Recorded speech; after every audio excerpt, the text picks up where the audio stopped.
Sahabat YKB GKI, jumpa kembali dengan saya, Pendeta Mestika Hulu, dalam acara Ngulik Alkitab. Dalam episode kali ini, kita akan mengulik Injil Matius, pasal 6, ayat 19-24, dengan tema Uang. Untuk mengulik tema ini telah hadir bersama kita di studio, Bapak Pendeta Arlianus Larosa. Apa kabar Bapak? Puji Tuhan, kabar baik Pendeta Tika. Terima kasih juga atas kesediaan Bapak menjadi narasumber Ngulik Alkitab episode kali ini. Terima kasih sama-sama. Bapak Pendeta Arlianus adalah Direktur YKB GKI yang membawahi YKB GKI Media dan YKB GKI TV. Para sahabat sekalian, acara Ngulik Alkitab ini disiapkan untuk menolong kita bersama mendalami kitab suci dan melihat relevansinya dalam kehidupan kita sehari-hari. Para sahabat dapat terlibat secara interaktif dengan mengajukan pertanyaan ataupun berkomentar di chatroom yang tersedia. Sebelum kita membaca Alkitab dan memulai ulikan kita akan terlebih dahulu berdoa yang akan dipimpin oleh Bapak Pendeta Arlianus. Silakan Bapak. Mari kita berdoa. Tuhan, kami bersyukur padamu karena Tuhan kembali menyediakan bagi kami kesempatan untuk belajar dari kitab suci. Supaya dengan demikian kami boleh semakin mengenal firman Tuhan dan oleh itu hidup kami diubahkan oleh firman yang kami dengarkan itu. Kami serahkan seluruh percakapan kami dalam tangan Tuhan, berkatilah supaya acara ini sungguh-sungguh menjadi kesempatan bagi kami semua untuk semakin mendalami pesan Tuhan di dalam Alkitab. Demi Tuhan kami Yesus Kristus. Amin. Amin. Saya akan membacakan Injil Matius pasal 6 ayat 19-24 yang akan kita kulik. Janganlah kamu mengumpulkan harta di bumi. Di bumi ngengat dan karat merusakkannya dan pencuri membongkar serta mencurinya. Tetapi kumpulkanlah bagimu harta di surga. Di surga ngengat dan karat tidak merusakkannya dan pencuri tidak membongkar serta mencurinya. Karena di mana hartamu berada, di situ juga hatimu berada. Mata adalah pelita tubuh. Jika matamu baik, teranglah seluruh tubuhmu. Jika matamu jahat, gelaplah seluruh tubuhmu. Jadi jika terang yang ada padamu gelap, betapa gelapnya kegelapan itu. Tak seorang pun dapat mengabdi kepada dua tuan, karena jika demikian, ia akan membenci yang seorang dan mengasihi yang lain. Atau ia akan setia kepada yang seorang dan tidak mengindahkan yang lain. Kamu tidak dapat mengabdi kepada Allah dan kepada Mamon. Saya langsung mengajukan pertanyaan kepada Bapak Pendeta nih. Iya. Pak, tema yang kita mau ulik ini kan uang. Ya. Bagi sebagian orang sensitif ini Pak. Ada yang berpendapat kalau berbicara mengenai uang ini gak rohani Pak. Bahkan ada juga sebagian yang berpendapat bahwa udahlah pendeta bicara hal-hal rohani aja, gak usah ngomong-ngomongin duniawi semisal uang ini. Karena bicara uang sama dengan mencari masalah ini Pak, cari masalah untuk diri sendiri. Tapi kok ya Bapak malah tanda kutip nih berani-beraninya nih membicarakan uang. Apa Bapak gak khawatir salah pahami sih Pak? Ya, jadi gini Pendeta Tika, justru cara berpikir dan pendapat seperti itulah membuat saya semakin terdorong untuk membicarakan uang. Baik. Ya, karena tadi justru prasangka seperti itu. Saya semakin yakin bahwa pendeta perlu berbicara tentang uang. Saya ulangi ini, pendeta bahkan harus berbicara tentang uang. Uang dan atau harta kekayaan, baik dalam kelimpahan maupun dalam kekurangannya, dapat menimbulkan hal-hal yang konstruktif, yang membangun, juga hal-hal yang destruktif, yang menghancurkan kehidupan. Dan itu dampaknya itu baik yang positif maupun yang negatif, membangun atau menghancurkan itu sungguh-sungguh sangat dahsyat. Nah, dahsyatnya kuasa uang dalam sisi kekurangannya, ketiadaannya, dapat misalnya kita lihat dalam kasus-kasus. Kalau kita mengikuti berita beberapa bulan yang lalu atau pada tahun-tahun yang lalu, ada beberapa siswa SD yang bunuh diri karena tidak mampu membayar uang sekolah. Ya, ia malu ketika ke sekolah karena ketika teman-temannya mengetahui bahwa ia belum membayar uang sekolah, itu menimbulkan rasa tak percaya diri, bahkan perasaan malu, perasaan terhina. Dan karena mungkin ia tidak punya mekanisme yang baik untuk menyikapi perasaan itu, akhirnya bunuh diri. Ya. Atau ada pasangan suami istri bisa bercerai karena istri misalnya, ya ini gambaran umum, terus-menerus meminta uang mengenai kebutuhan-kebutuhan sehari-hari dan suami tidak dapat memenuhinya. Atau sebaliknya, ya, kalau misalnya kebetulan istri yang bekerja di luar rumah dan suami yang di rumah, suami meminta uang kepada istri yang bekerja dan istri tidak memberikannya, ini bisa menimbulkan persoalan yang bisa berujung pada perceraian. Nah, ini dampak destruktif dari ketiadaan uang. Nah, dari dampak yang menghancurkan dari kelimpahan uang dapat kita lihat misalnya melalui anak-anak, orang-orang apa yang pernah mungkin ketika pernah menyaksikan berita ini, seorang anak memperkarakan orang tua ibunya, ya karena perebutan harta. Betul. Ini heboh pada waktu itu, ya. Atau terjebaknya anak-anak dari keluarga-keluarga kaya misalnya di dalam kecanduan narkoba, ya. Ada adik kakak saling bunuh-membunuh gara-gara harta warisan. Harta begitu banyak, sebenarnya kalau dibagi dengan adil lebih enak, lebih bagus dan bisa cukup. Tetapi karena kelimpahan itu menimbulkan keserakahan dan lalu mereka saling berbunuh. Ini dampak destruktif dari kelebihan. Jadi baik kekurangannya maupun kelimpahannya, kalau tidak dimanage dengan baik, maka uang itu bisa mendatangkan kehancuran. Karena itu pendeta harus berbicara tentang ini. Begitu. Oke. Tapi Pak, ini saya menyimak ada dampak destruktif dari kepemilikan uang atau harta begitu. Dan itu cukup menyesakkan ketika kita ada anak menggugat orang tua atau saudara membunuh saudaranya. Kalau demikian Pak, apakah keliru jika kita mengumpulkan uang apalagi kalau banyak? Apakah kemudian kalau ada orang kaya, dia hanya memikirkan duniawi gitu, dosa gitu Pak. Gimana ini Pak? Ya. Nah, untuk menjawab ini supaya kita berbasis pada teks, maka saya meminta pertolongan pendeta untuk membaca kembali nih ayat 19 sampai 21. Baik. Matius pasal 6 19 sampai 21. Janganlah kamu mengumpulkan harta di bumi ngengat dan karat merusakkannya dan pencuri membongkar serta mencurinya. Tetapi kumpulkanlah bagimu harta di surga. Di surga ngengat dan karat tidak merusakkannya dan pencuri tidak membongkar serta mencurinya. Karena di mana hartamu berada, di situ juga hatimu berada. Ya, jadi ini pernyataan firman Tuhan tentang atau yang merespons pertanyaan tadi. Perhatikanlah bahwa dalam bagian atau dalam teks ini yang dilarang oleh Tuhan Yesus itu bukan soal menjadi kaya. Baik. Ya, bukan menjadi kaya. Tuhan nggak mengatakan jangan jadi kaya, enggak. Ya, yang Yesus peringatkan adalah justru soal memberi diri atau memberi hidup kita, memberi hati kita dikuasai oleh harta, dikuasai oleh uang. Hasrat atau harta itu, ya karena keinginan hasrat yang besar untuk bisa kaya itu, maka harta itu bisa menjadi pusat hidup kita. Karena kita begitu menginginkannya, sehingga tidak ada waktu dalam hidup kita lagi yang tanpa di mana kita tidak memikirkan uang, di mana kita tidak bagaimana cara mengejar, mencari dan menimbun harta duniawi itu. Padahal sikap hidup seperti ini hanya akan menuai kesia-siaan ketika seluruh pandangan kita, seluruh hidup kita abdikan semata-mata atau melulu untuk mencari uang dan menumpuknya. Kita nggak pakai juga sebenarnya. Cuma kita tumpuk saja di bank, beli properti di mana-mana. Sebenarnya ini bisa berujung pada kesia-siaan. Sebab apa?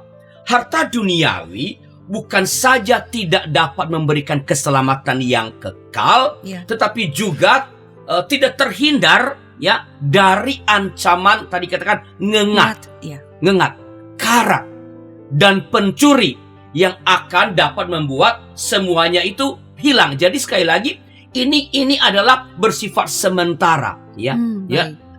Kita tidak mungkin menikmati harta yang kita punya itu sampai selama-lamanya. Ini bersifat sementara. Nah, karena itu Tuhan Yesus mengingatkan dan mendorong kita supaya kita ini mengumpulkan harta sorgawi daripada berlelah-lelah melulu, melulu menumpuk harta kekayaan, membuat depresi itu tambah banyak, tak terkendali, ada properti di mana-mana. Tuhan mengatakan, kumpulkanlah bagimu harta sorgawi, begitu.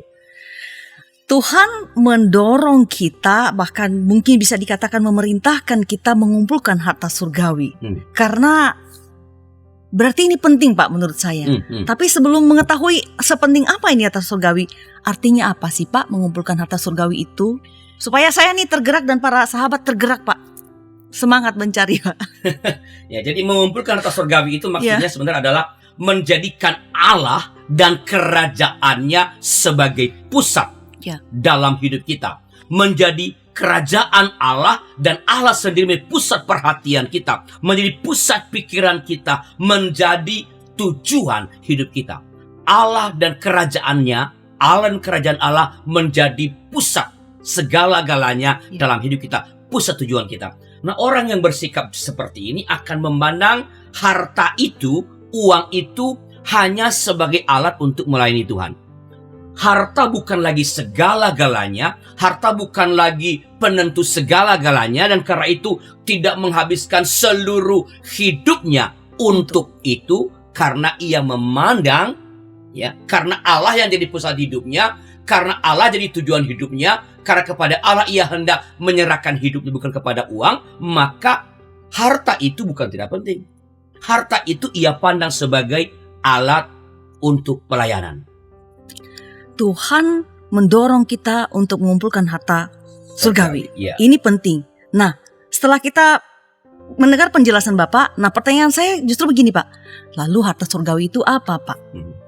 Tapi penjelasan Bapak mengenai apa itu harta surgawi akan saya nantikan setelah pesan-pesan berikut ini.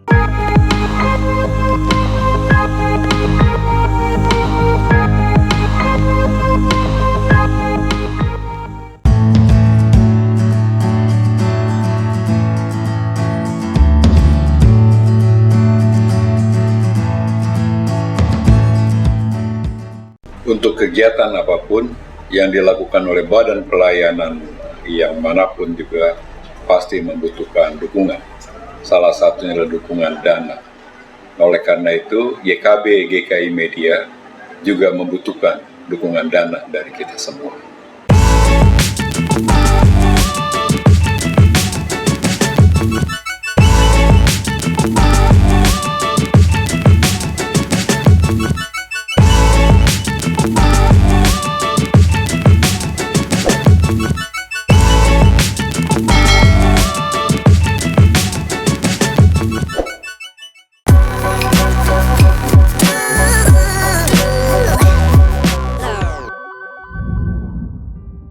Sahabat YKB GKI masih tetap bersama saya, Pendeta Mestika Hulu, dan juga bersama Bapak Pendeta Arlianus Larosa sebagai narasumber dalam acara Ngulik Alkitab.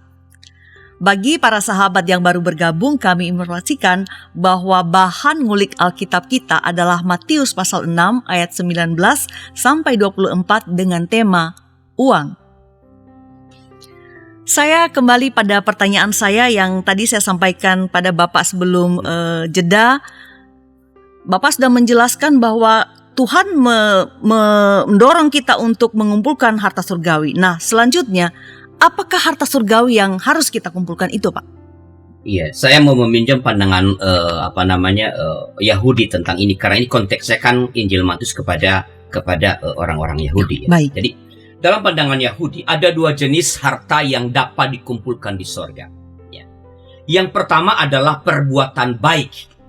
Itu harta yang dapat dikumpulkan di sorga. Perbuatan baik. Kalau bahasa populer di Indonesia dalam agama sama-sama kita adalah amal, perbuatan baik. Jadi dengan mengatakan bahwa kumpulkanlah padamu harta di sorga, Tuhan hendak mengatakan, isilah hidupmu, bahkan penuhilah hidupmu dengan perbuatan-perbuatan baik.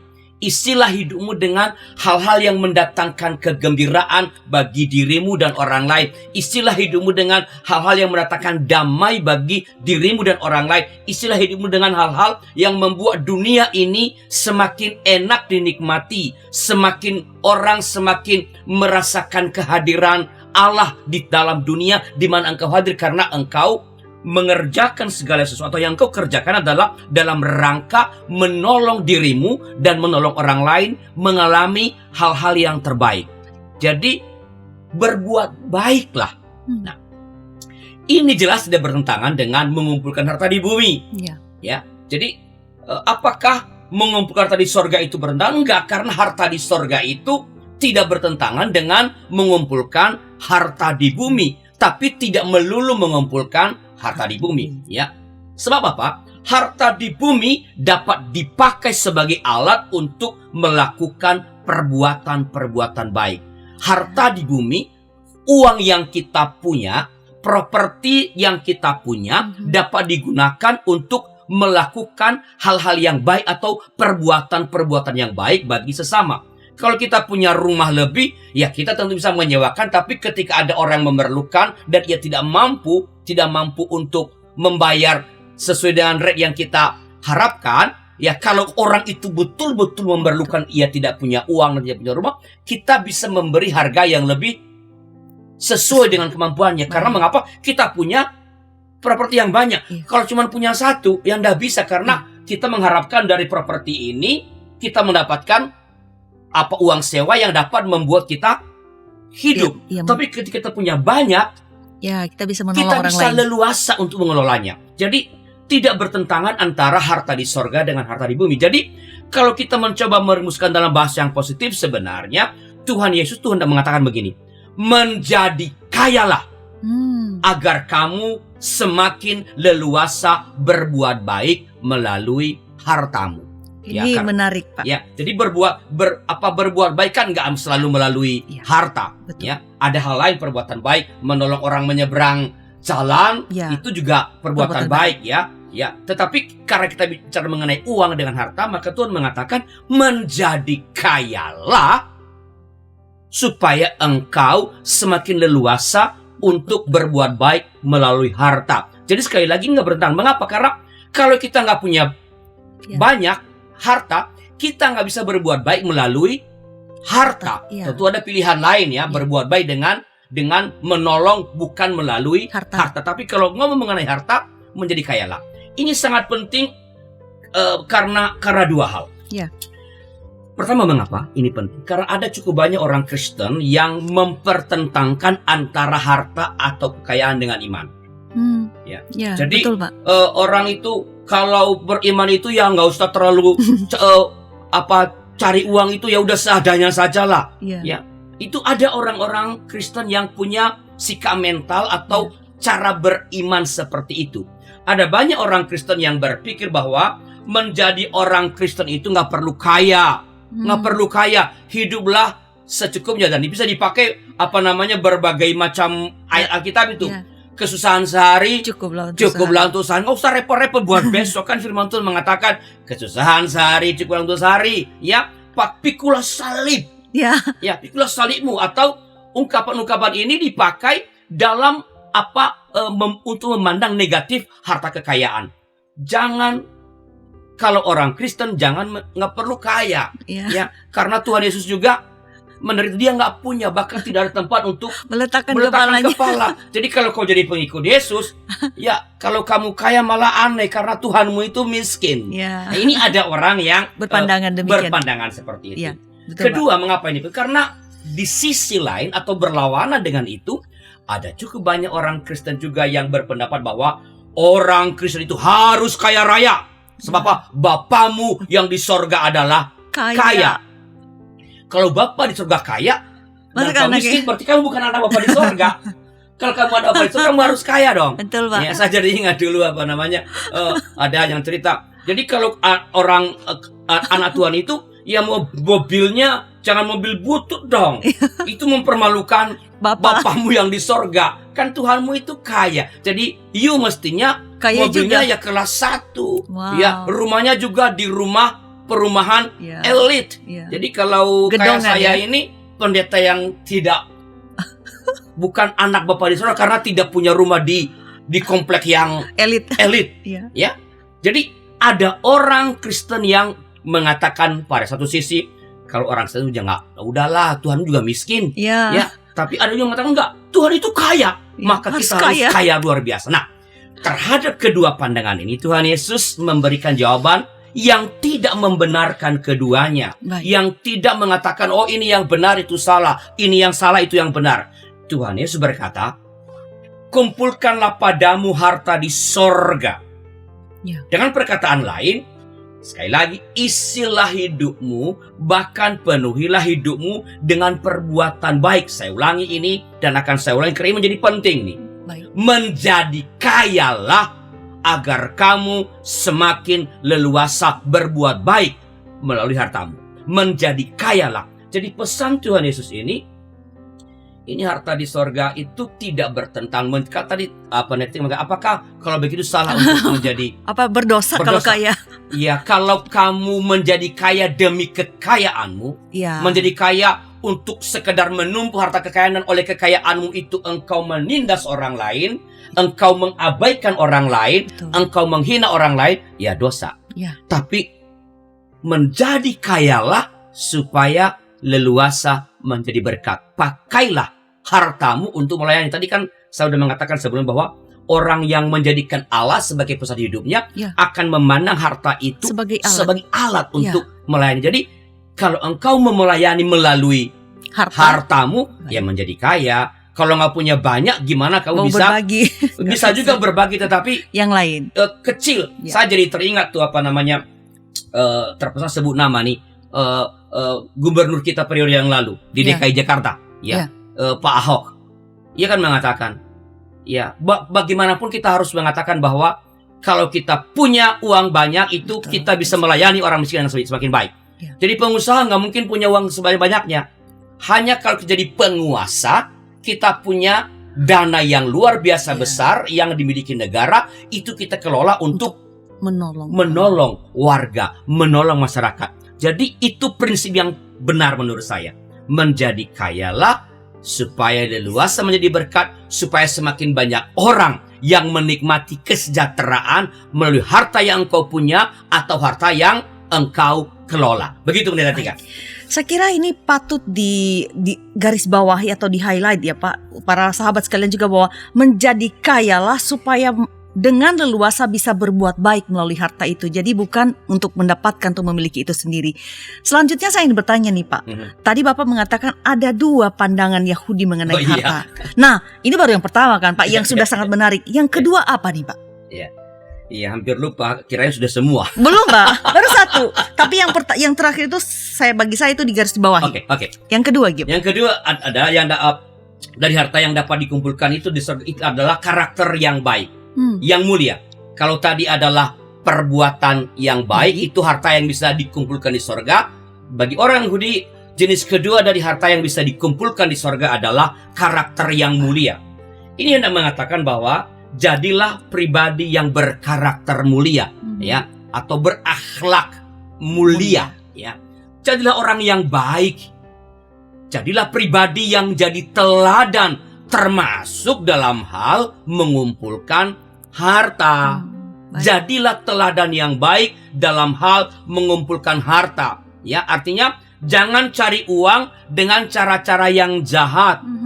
Seperti memeras orang lain, menipu rekan bisnis, mengambil yang bukan hakmu. Jadilah orang yang berakhlak mulia, jadilah teladan.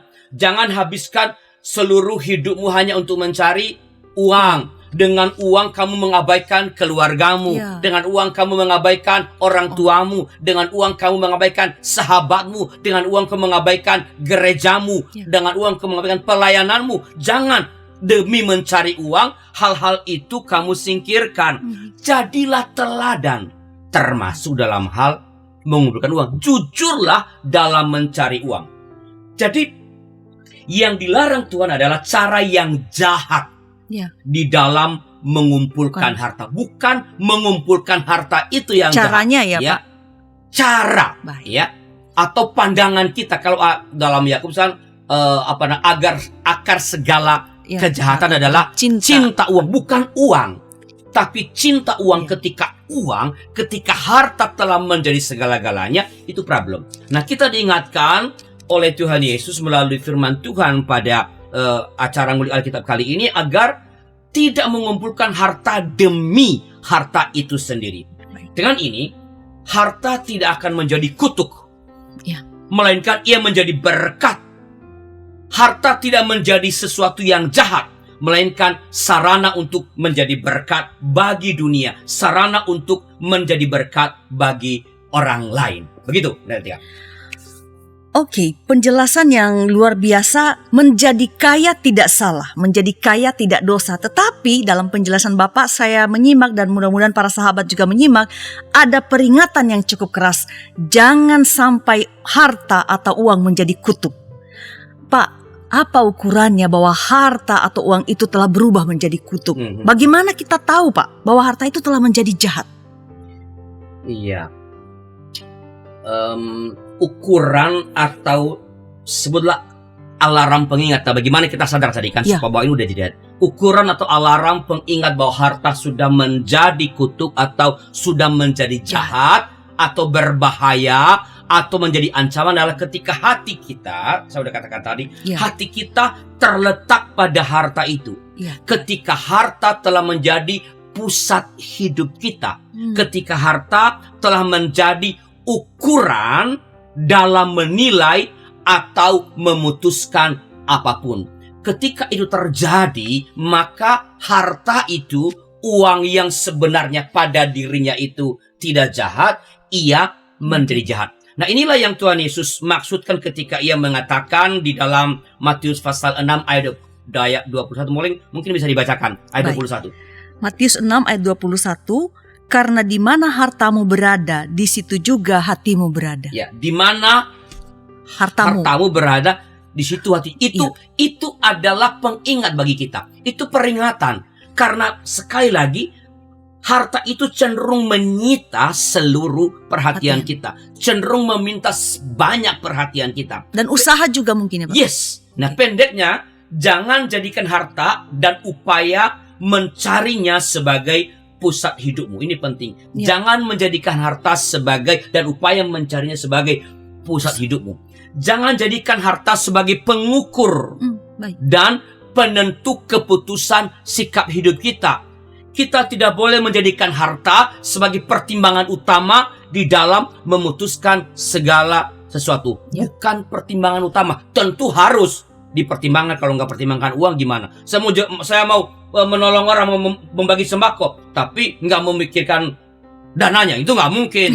Ya, saya mau bagi 1.000 orang, dananya cuman bisa 10 orang. Buat 10 orang itu kan bikin kacau. Udah 1.000 orang datang, malah terjadi keributan karena hanya cukup untuk 10 orang. Jadi pertimbangkan, tapi jangan jadikan uang sebagai pertimbangan utama dalam memutuskan segala sesuatu. Jangan menjadikan uang sebagai dasar bagi sikap kita dalam memandang, memperlakukan orang lain.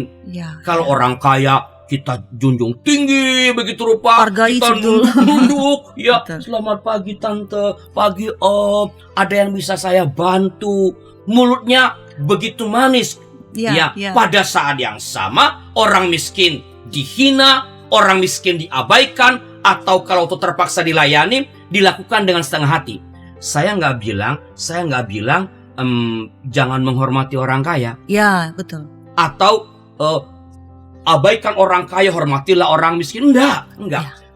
Jangan jadikan itu sebagai ukuran penentu siapa yang dihormati, siapa yang tidak, siapa yang dilayani, siapa yang tidak. Jadi layanilah dia, hormatilah dia, bukan karena ia miskin atau karena ia kaya, tapi karena ia sesama manusia, sesama ciptaan Allah, sesama yang Tuhan berikan dalam hidup kita untuk memperlengkapi kita pada satu sisi, dan pada sisi lain adalah untuk sarana, adalah tempat bagi kita untuk melayani Tuhan. Kan Tuhan mengatakan apa yang kau lakukan kepada saudaraku yang paling hina ini, ya, itu bukan miskin, itu bukan cuma miskin harta loh, ya, bisa miskin macam-macam. betul. Ya, jadi perlakukanlah orang lain, atau jangan jadikan harta sebagai standar untuk menentukan sikap terhadap orang lain. Hormatilah orang lain, cintailah orang lain, layanilah orang lain sebagai sesama manusia yang Allah berikan di dalam hidup kita. Begitu, Tiga. Baik, saya kira itu sangat menarik ya Pak, bahwa penegasan Bapak barusan ini tidak mau mengatakan bahwa jangan menghargai orang kaya atau abaikan orang kaya, tetapi bagaimana kita memperlakukan setiap orang sebagai sesama. Pak, ini semakin menarik.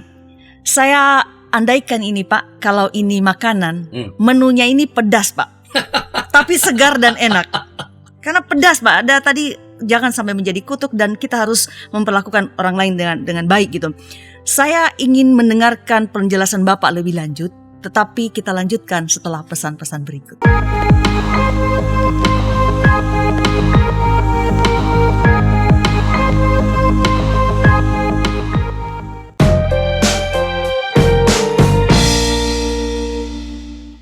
YKB GKI Media membutuhkan dukungan doa kita, membutuhkan keterlibatan kita, membutuhkan dukungan dana dari kita semua.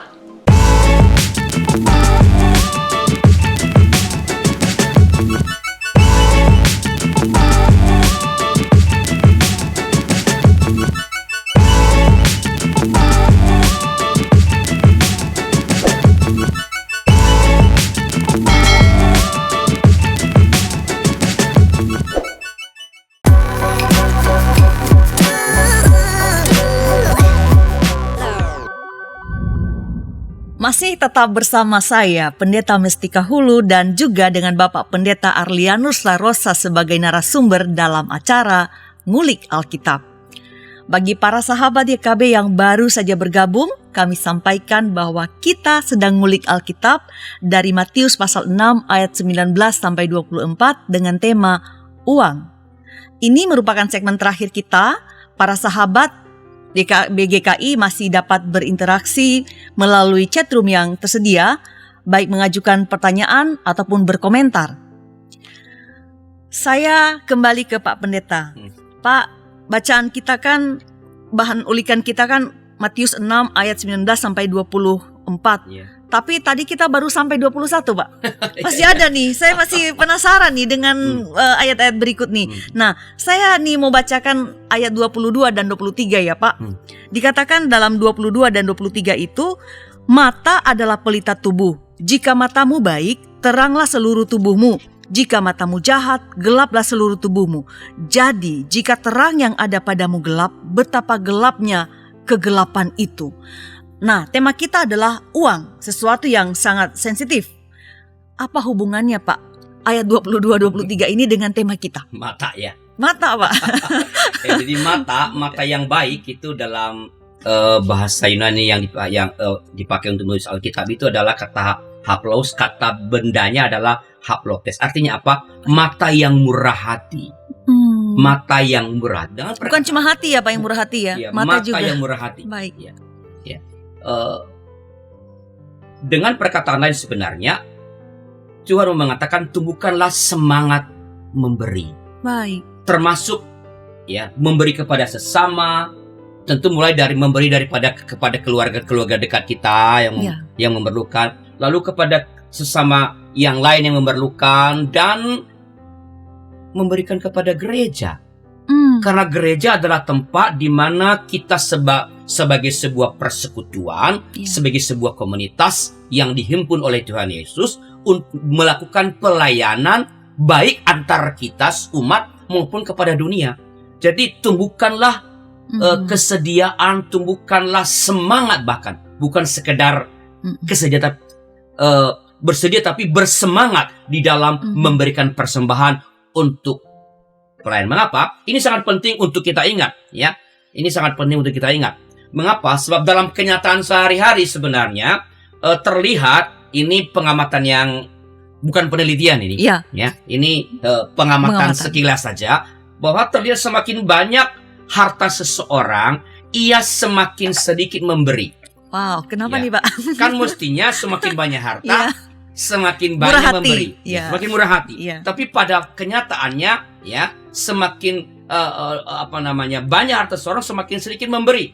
Kita lihat, ambil contoh lah, walaupun ada gereja di mana saya melayani tidak terlalu menekan persepuluhan, tapi saya mengambil contoh ini sebagai karena ini populer. Ya. Kita ambil contoh persepuluhan sebagai mengapa saya mengatakan itu. Gini, kalau misalnya kita punya penghasilan sebulan 1 juta rupiah, itu berapa persepuluhannya? 100.000 Pak. 100.000 sebulan toh? Ya. Itu memberi 100.000 gampang apa susah? Mudah Pak. Lebih mudah. Lebih Ya. mudah, 100.000 lah saya berikan.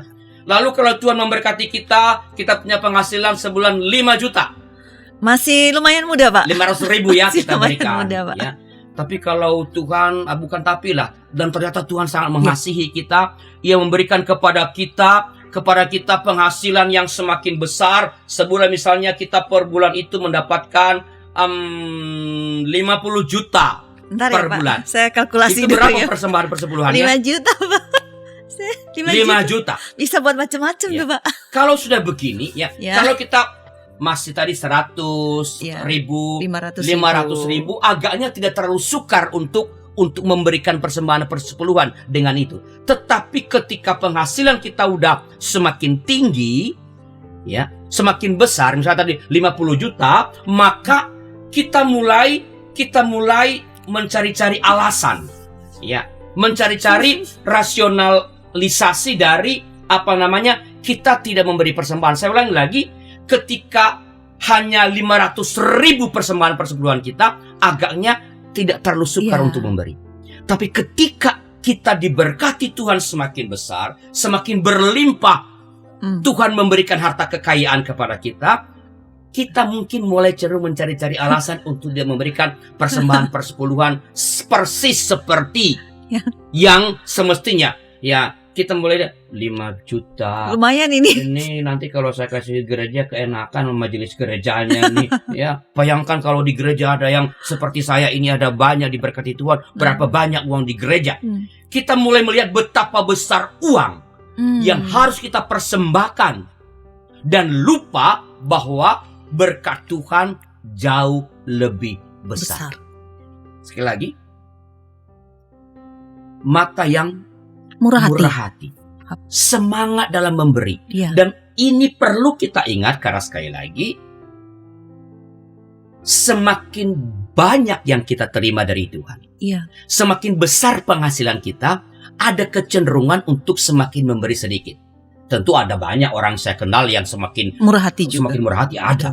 Tapi ancaman ini ada. Ya. Nah, ketika kita memusatkan perhatian pada yang kita mau berikan dan bukan pada yang Tuhan telah berikan, maka persembahan termasuk persembahan persepuluhan mulai tersendat. Semangat memberi mulai melempem. Nah, Tuhan Yesus mengatakan, milikilah mata yang baik, yang haplos, yang haplotes, mata yang murah hati, mata yang bersemangat untuk memberi. Milikilah mata yang baik, mata yang melihat segala sesuatu di dalam perspektif Tuhan dengan kacamata firman Allah. Nah, orang yang memiliki mata yang baik adalah orang yang memandang dan menyadari bahwa harta kekayaan itu tidak bersifat kekal. Saya sudah mengatakan tadi. Betul. Oleh karena itu tak segan untuk memberikannya, dan pada saat yang sama tidak menghalalkan segala cara untuk mencari atau di dalam mengumpulkan uang. Ya, jadi itu yang terjadi bagi orang yang melihat segala sesuatu atau harta dalam cara kacamata Tuhan.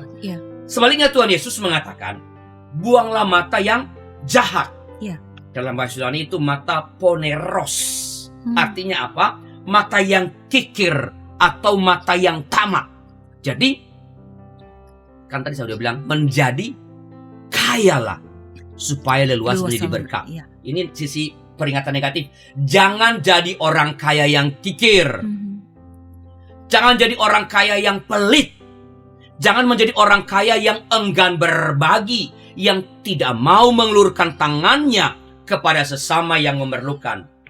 Jangan jadi orang kaya yang berat hati untuk menolong pembiayaan program pelayanan di gereja atau di tempat-tempat lain yang memerlukan. Ada banyak selain gereja, Betul. ada banyak tempat-tempat di mana-mana di panti asuhan yang membutuhkan Betul. pelayanan. Jangan menjadi orang kaya yang berdiam diri terhadap itu. Buanglah mata yang paneros. Buanglah mata yang tamak. Buanglah mata yang melihat harta dalam perspektif iblis. Yang memandang harta adalah segala-galanya. Yang demi manusia, yang deminya, yang demi harta itu manusia mau melakukan apapun. Itu godaan iblis kepada Tuhan Yesus yang ditolak oleh Tuhan Yesus. Jelas sekali lagi bahwa Tuhan Yesus bukan menentang kepemilikan harta. Saya ulangi ini. Tuhan Yesus tidak menentang kepemilikan harta, apalagi memusuhi orang kaya. Enggak. Bapak Abraham itu konglomerat. Ya. Jadi itu orang beriman. Tuhan Yesus sudah mengatakan, jadilah kaya supaya leluasa menjadi berkat. Jadilah orang kaya yang murah hati, yang punya mata, yang murah hati, yang ringan tangan dalam berbagi dengan bukan ringan tangan memukul ya, ringan tangan dalam memberi. berbagi. Ya, ini sesuatu yang sangat baik bahwa kita diingatkan menjadi kaya itu tidak salah, tetapi bermurah hatilah ketika memiliki kekayaan. Oke Pak, masih ada satu ayat lagi. Tadi baru sampai 23. 24, ayat 24 ayat terakhir saya bacakan ya Pak. Tak seorang pun dapat mengabdi kepada dua tuan, karena jika demikian ia akan membenci yang seorang dan mengasihi yang lain, atau ia akan setia kepada yang seorang dan tidak mengindahkan yang lain. Kamu tidak dapat mengabdi kepada Allah dan kepada Mamon. Bagaimana ini ulasannya Pak, supaya kita semua mengerti? Ya, ini Tuhan meminta kita untuk memilih dan menentukan siapa atau apa yang paling bernilai dalam hidup kita. Baik. Ya. Apa yang paling menentukan dalam hidup kita? Apa yang paling kita andalkan dalam hidup ini? Apa dan siapa yang paling kita percaya dalam hidup ini? Tuhan atau Mamon?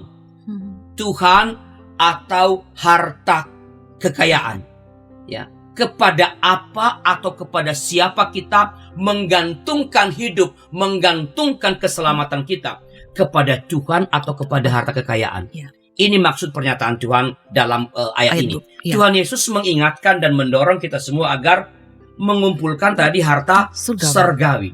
Maksudnya adalah menjadikan kerajaan Allah dan Allah sendiri sebagai pusat hidup kita, sebagai pusat perhatian kita, sebagai pusat pikiran dan tujuan hidup kita. Tempat kita menggantungkan hidup dan keselamatan kita.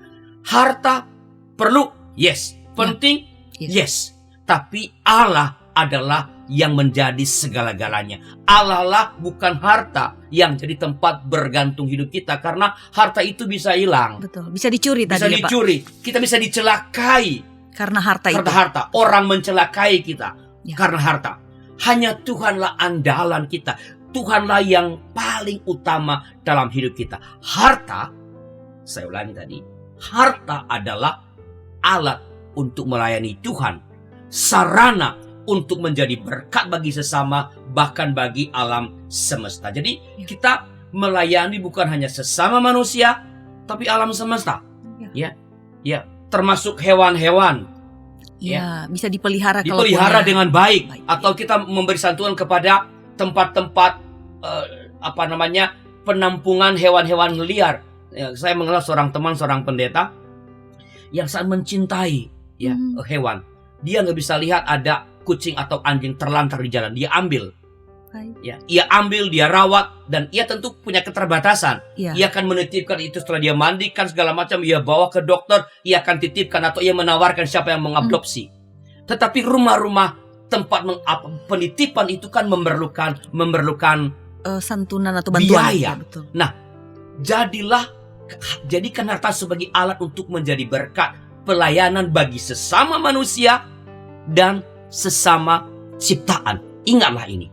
Apa yang kita simpan akan hilang. Atau apa yang kita simpan akan kita tinggalkan. Tetapi apa yang kita berikan akan kita beroleh. Saya ulangi. Apa yang kita simpan itu akan hilang. Tapi yang kita berikan itu akan kita peroleh. Ketika kita memberi, sebenarnya kita menerima. ketika kita memberi, kita sedang menerima. Ini mesti betul-betul diingat pernyataan bahwa yang paling berbahagia itu adalah orang yang sebenarnya bisa memberi. Gini loh sederhana, Tika. Kalau meminta itu tangannya seperti apa kalau meminta? Kalau memberi, saya mau tanya Tika, pengen tanganmu seperti apa? Saya pengen tangan saya begini, Pak. Ya, jangan begini. Iya. Kalau pengennya begini gampang, kamu ke bawah jembatan Grogol saja. Ini lampu merah, Pak. Lampu Saya merah. praktekin. Ya. Jadi kalau Tuhan mengatakan adalah lebih berbahagia memberi daripada menerima, itu bukan bohong. Betul. Itulah esensinya. Orang yang memberi adalah orang yang punya. Ya. Hanya orang yang punya yang bisa memberi. Punyanya berapa itu nomor 2, tapi hanya orang yang merasa punya. Jangan salah, ada orang yang punya banyak tapi nggak merasa punya, sehingga kikir tadi. Pelit. Mesti merasa kurang, Pak. Ya. Jadi sekali lagi, mata yang murah hati, mata yang punya semangat memberi. Jadikan Allah adalah pusat hidup kita, tempat kita bergantung, dan pakailah harta kekayaan untuk melayani sesama manusia, bahkan alam semesta, bahkan sesama ciptaan yang lain, binatang-binatang. Itulah yang Tuhan inginkan, bagaimana kita memandang dan memperlakukan harta dan uang. Saya ulangi bagian ini.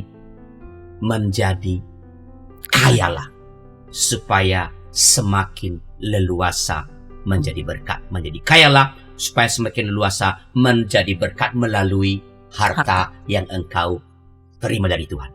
Begitu. Ya, baik. Terima kasih untuk penjelasan Bapak yang begitu luas mengenai uang yang bagi sebagian orang mungkin sensitif, tapi menjadi jelas bagi kita bahwa memiliki uang itu tidak salah, tidak dosa dalam pandangan Tuhan. Namun kita diingatkan caranya mesti benar dan ditujukan untuk kebaikan juga. Saya ingat tadi Bapak di bagian terakhir mengatakan bahwa ketika kita memberi, sesungguhnya kita menerima. Dan kemudian berulang-ulang Bapak juga menegaskan bahwa jadilah kaya supaya kita leluasa dalam berbuat baik, menjadi berkat bagi orang lain. Bapak, terima kasih sekali lagi atas penjelasan dalam ngulik Alkitab kali ini. Terima kasih sama. Terima kasih terus menjadi narasumber kami. Sahabat YKB GKI, ada beberapa pelajaran yang dapat kita ambil dari ngulik Alkitab kali ini. Pertama, kita diingatkan mengumpulkan harta surgawi. Maksudnya, jadikanlah Allah dan kerajaannya sebagai pusat hidup kita. Pusat perhatian, pusat pikiran, pusat tujuan hidup kita. Kalau menjadi pusat berarti segala effort yang kita lakukan juga tertuju ke sana, bukan kepada harta yang tadi Pak Pendeta katakan akan hilang, bisa dicuri kata Alkitab, atau rusak dimakan ngengat. Kedua, menjadi kayalah supaya kita semakin leluasa menjadi berkat melalui harta kekayaan itu. Jadi kaya bukan untuk kita nikmati sendiri, tetapi supaya menjadi berkat. Yang ketiga, jangan mencari uang atau kekayaan dengan cara-cara yang jahat. Seperti kita memeras orang lain, kita menipu orang lain, atau memanfaatkan atau mengambil yang bukan hak kita. Keempat, jangan jadikan harta atau uang sebagai pengukur atau penentu keputusan atau cara kita memperlakukan orang lain atau sikap hidup kita. Yang kelima, jangan menjadi orang kaya yang kikir. Tadi kita diingatkan milikilah mata yang murah hati. Jangan jadi orang kaya yang pelit, yang enggan berbagi, tidak mau mengulurkan tangan untuk menolong sesama yang membutuhkan, bahkan berat hati memberikan persepuluhan untuk gereja atau menolong pembiayaan program pelayanan gereja. Sahabat YKB GKI, doa dan keyakinan saya bahwa acara ngulik Alkitab ini menjadi berkat bagi Anda sekalian. Maka kami berterima kasih Anda sekalian selalu setia bersama kami dalam acara ngulik Alkitab juga episode kali ini. Tuntas sudah perjumpaan kita. Sampai bertemu pada episode yang akan datang. Jangan lupa like, subscribe, dan juga share supaya ini juga boleh menjadi berkat bagi orang lain, orang-orang yang kita kasihi. Kita akan mengakhiri jumpa kita akan berdoa. Silakan Bapak. Mari kita berdoa. Tuhan, kami bersyukur karena Engkau terus mengaruniakan kepada kami yang kami perlukan dalam hidup ini. Bahkan Engkau berikan melampaui yang kami perlukan. Engkau berikan berlimpah dalam hidup kami. Tolong kami boleh menjadi berkat bagi sama kami, karena kami percaya dalam setiap berkat Tuhan, harta kekayaan yang Engkau berikan kepada kami, Engkau menitipkan juga sesuatu yang kami perlu salurkan kepada sesama kami. Berikan kepada kami mata yang murah hati, yang bersemangat, bergairah untuk berbagi, menolong sesama kami yang berkekurangan. Berkati YKB Tuhan yang melakukan siaran-siaran rohani ini, supaya dengan pelayanan YKB, nama Tuhan dimuliakan, dan biarlah banyak orang yang boleh mendengar firman Allah melalui acara-acara ini, dan banyak juga orang yang terlibat memberikan dukungan-dukungan untuk pelayanan YKB supaya nama Tuhan terus dimuliakan. Terima kasih Tuhan, demi Kristus Tuhan kami yang hidup. Amin. Amin. Untuk kegiatan apapun yang dilakukan oleh badan pelayanan yang manapun juga pasti membutuhkan dukungan. Salah satunya adalah dukungan dana. Oleh karena itu, YKB GKI Media juga membutuhkan dukungan dana dari kita semua.